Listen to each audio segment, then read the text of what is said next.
education is core to our economy. But in order to guide our educational systems and maximize future income, we must understand the misalignment between education and our workforce. In my pursuit of higher education, I have earned 2 bachelor's degrees, 2 master's degrees, and am working on a PhD. In total, this has cost me over $150,000. I've done all this because I believe formal education is important. Part of this belief came from seeing charts like this, presenting a correlation between higher degrees and higher income, showing on average that a person with a college degree earns far more money than the average person without a high school diploma. This perceived higher earnings for having a 4-year degree has fueled a college-for-all philosophy, causing educators and parents to encourage going to the university, any university, to major in anything in pursuit of future job security, social mobility, and financial prosperity. This philosophy has increased college enrollment, resulting in 66% of high school graduates in this country enrolling in higher education right after high school. That's 2 out of 3. Initially, they are deemed the successful ones. But what you won't see advertised is the reality that most drop out, and only a quarter of those that enroll will finish a bachelor's degree. Only after these few graduate do many of them start exploring careers. It is here that they discover that their degree may not have prepared them for the world of work. You may be well educated, but not every degree is direct preparation for employment. This misalignment between degrees and job skills causes half of university graduates to be underemployed in what are called gray-collar jobs, taking positions that do not require the education they have received at a cost that is more than they can afford. Conventional wisdom suggests that a university degree guarantees a higher salary. But with rising education costs, a shrinking job market, and the oversaturation of some academic majors in the workforce, this old advice is now a myth for a majority of students. The economy and the world have dramatically changed. Over the last 3 generations, we've gone from 13% of the population stepping into a college classroom to 60% attending some form of higher education. In 1960, when taking into account all jobs in the American economy, 20% required a 4-year degree or higher, 20% were technical jobs requiring skilled training, and 60% were classified as unskilled. But what's the right percentage to meet the labor market demand for tomorrow? In 2018, Harvard University predicts only 33% of all jobs will require a 4-year degree or more, while the overwhelming majority will be middle-skilled jobs, requiring technical skills and training at the credential or associate degree level. A 4-year degree may have many benefits, but think about the people you know who, from an economic perspective, inefficiently spent time and money to get a degree that perhaps they didn't really need for the career they are in. The true ratio of jobs in our economy is 1 to 7. For every occupation that requires a master's degree or more, 2 professional jobs require a university degree, and there are over half a dozen jobs requiring a 1-year certificate or 2-year degree. And each of these technicians are in very high-skilled areas that are in great demand. This ratio is fundamental to all industries. It was the same in 1950, the same in 1990, and will be the same in 2030. The hope for encouraging university education is that as the number of university-trained workers increases, the demand for their services in the workplace will increase as well. Unfortunately, this is not so. The whole pie may get bigger as the labor force and the economy grows, but the ratio will not change. The reality is, there will not be more professional jobs available within the labor market, and some professional jobs have been replaced by technology, or are being outsourced. Well-intentioned attempts to send more and more students straight to the university will not change the types of jobs that dominate our economy, nor will a college-for-all mentality mask these labor market realities.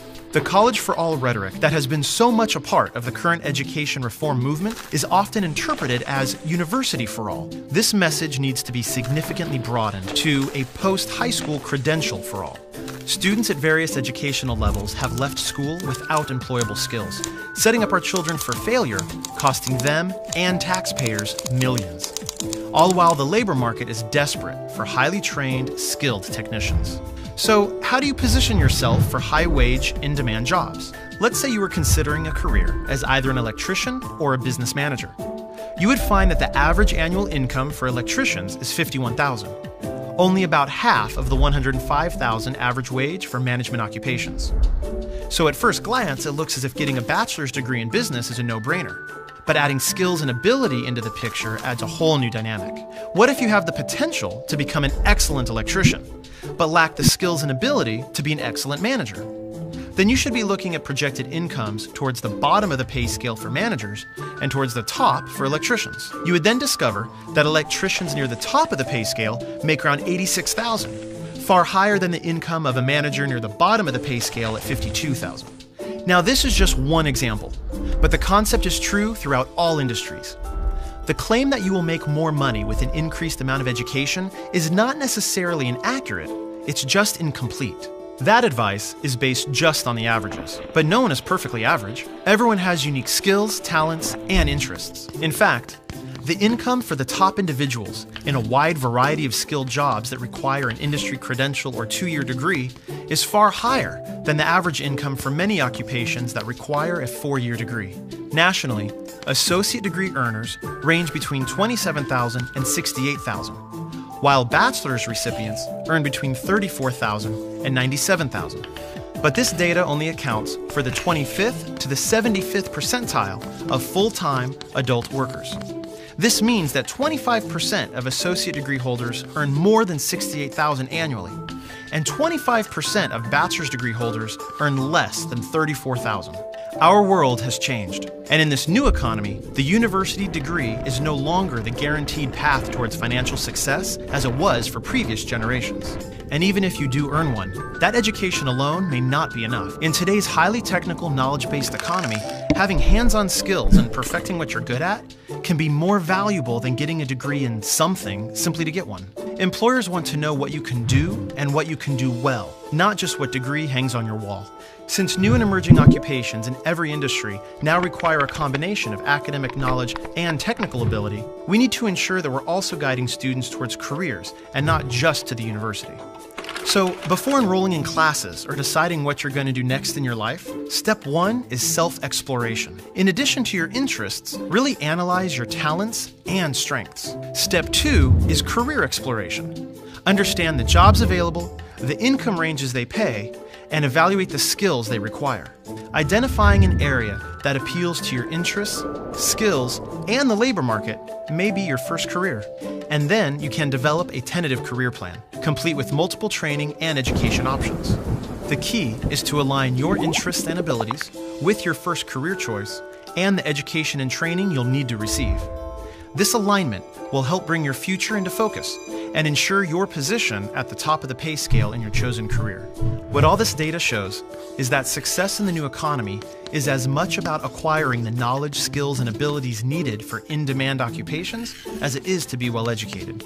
Both paths may work for you, but education combined with technical training is how you ultimately secure a competitive advantage in the new economy. Community colleges are in the ideal position to provide over 70% of tomorrow's workforce with an education combined with applied technical skills, industry-driven credentials, and specific preparation for employment.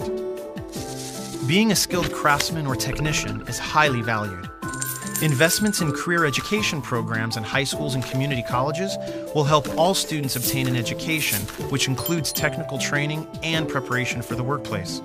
Ultimately, this is how all students can be successful. In the new economy, both education and technical skills are the new currency.